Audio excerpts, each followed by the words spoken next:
நான் ஒரு 19 வருஷமாக சிறையில் இருக்கிறேன். ஓ, என்ன காரணம்? சந்தர்ப்ப சூழ்நிலை உள்ளே வந்துட்டோம். உள்ளே வந்தோடனே சார் வந்து உங்ககிட்ட என்ன கலை இருக்குது, நீங்கள் அதை வந்து மறைச்சி வச்சுக்கிறீங்க, இது வந்து தமிழர்கள் வீர விளையாட்டு தானே, நீங்கள் இதை செய்யுங்கன்னு பாஸ்கர் சூப்பரன் சார் எங்களை முத கொடியரசு திருநாள் செய்ய சொன்னார். சார் எவ்வளோ எப்போ இருந்து சிலம்பம் ஆரம்பி? இதை நாங்கள் கிட்டத்தட்ட ஒரு 2-3 வருஷமாக செஞ்சுன்னு வரோம். இப்போ அதிகமாக எங்களுக்கு ஊக்கம் கொடுத்து எல்லாருக்கும் சொல்லிக் கொடு. எவ்வளோ பேர்? 30 பேர் கற்றுக்குறோம் சார். ஓ, இன்னைக்கு எல்லாருமே நாங்கள் வந்து பயிற்சி கற்றுக்குறோம், எல்லாம் செய்கிறோம், போகிறோம் வரோம். எங்களுக்கு டான்ஸ் சொல்லி தராங்க. ஓ, டான்ஸ். ஆமாம், டான்ஸ் எங்களுக்கு எல்லாரும் நாங்கள் நிறைய ஃபங்க்ஷன் பண்ணிக்கிறோம் சார். நாங்கள் உள்ளே டான்ஸ் ப்ரோக்ராம் நிறையா பண்ணிக்கிறோம். முன்னாடி இறுக்கி பூட்டியே வச்சுருப்பாங்க. அந்த பூட்டுறதுக்கு வேண்டிய வேலையே கிடையாது. அதுதான் யோசிக்கிறதுக்கு டைம் கிடையாது.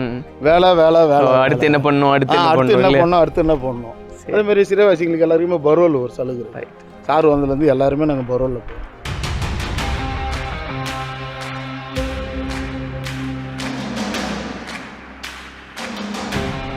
சிலம்பம் அப்படின்றது அதிபயங்கரமாகவே இருந்தது. அடுத்து என்ன பார்க்க போகிறோம் சார்? இது ட்ரெடிஷ்னல் ஹார்ட்ஸ் இருக்குது சார். இங்கே சிறைவாசிகள் வரைஞ்சது.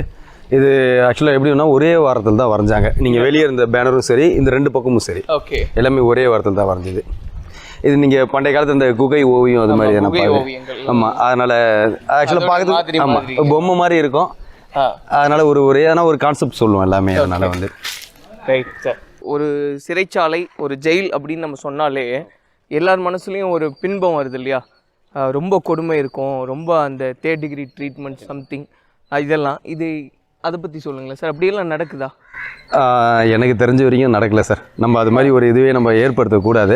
ஏன்னா வந்து இப்போதைக்கு ஒரு தண்டனை பெற்று உள்ளே வராங்கன்னா அவங்க செஞ்ச தண்டனைக்கு தான் இங்கே பனிஷ்மெண்ட் கொடுக்குறாங்க. இங்கே வந்து மறுபடியும் நம்ம ஒரு பனிஷ்மெண்ட் கொடுக்கக்கூடாது. பனிஷ்மெண்ட்ன்றது சிறையில் இருக்கு. ஆமாம், என்னை பொறுத்த வரைக்கும் என்ன, சிறைச்சாலை வந்து சிறைச்சாலையாக இருக்கக்கூடாது, அது ஒரு கல்விச்சாலையாக இருக்கணும். இங்கே இருக்கிற சிறைவாசிகள் எல்லாருமே அது ஒரு ஸ்டூடெண்ட்டாக இருக்கணும் அப்படி தான் எதிர்பார்க்குறேன். ஆக்சுவலாக என்னன்னா வந்து நிறைய பேருக்கு எல்லா திறமையும் இருக்கும். திறமை இல்லாதவ யாருமே கிடையாது. எதனா ஒரு ரூபத்தில் எதனா ஒரு திறமையை கண்டிப்பாக இருக்கும். இப்போ டிராயிங் வரைத்து பார்த்துருப்பீங்க, இந்த மேட் மிஷின் இருக்குது. அதனால் வந்து இந்த ஆடு மாடுகளை எப்படி பராமரிக்கிறது, அந்த அக்ரிகல்ச்சர் பண்ணுறது, அது மாதிரி திறமைகள் இருக்குது. சரி, இது இல்லாமல் வேறு என்ன திறமையாக இருக்கும். அவருடைய திறமையை நாங்கள் வெளிக்கொண்டு வரோம். இங்கே ஒரு இது அந்த வெளிக்கொண்டு வரும்போது என்னன்னா வந்து அவன் முழு ஈடுபடுற. ஏன்னா இங்கே வந்து சிந்திக்க இங்கே தான் இடமே, வேறு எங்கேயுமே கிடையாது. நீங்கள் வெளியே போனீங்கன்னா சிந்திக்கணும்ன்ட்டு நம்ம இது இருக்காது. தனி செல்லில் இங்கே 4 செவருள்ள இருக்கும்போது தான் அவனை சிந்திக்க தோணும். நம்ம என்ன பண்ணோம், நம்ம என்ன செஞ்சேன்னு சொல்லி ரியலைஸ் பண்ண தோணும். அப்போ அதை வந்து நாங்கள் பயன்படுத்திக்கிறோம். நம்ம அதை பயன்படுத்தி அவனுக்கு அந்த மோட்டிவ் பண்ணுறதுனால நம்ம வந்து வெளியே போய் நீ ஒரு அஃபென்ஸ் பண்ணி அதில் வர வருமானத்தோட இங்கே வரும்போது எப்படி இருக்குன்னா